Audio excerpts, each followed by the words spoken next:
继续来看教育部推动户外教育课程的计划，伫全台湾来设置着12间户外教育的基地学校，其中台南7股的建功国小，甲当地养殖渔业、甲食农教育的课程来相结合，将做全台南唯一核选的学校。 教育部为着让学生会使行出教室来到实际情境当中学习，推动室外教育课程的计划，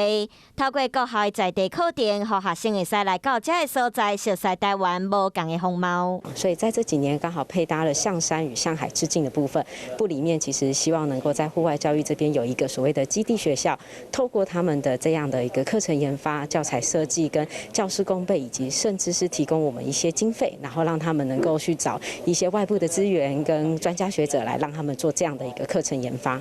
投入户外教学已经有10年时间的建功国小，过去学校出过乌面腊八的课程，即摆结合在地产业发展出养殖渔业和食农教育的课程，和教育部肯定做台南唯一的户外教育基地学校。今年我们就是以渔乡课程，就是我们在地这里的养殖产业来做一个主轴，做我们户外教育的一个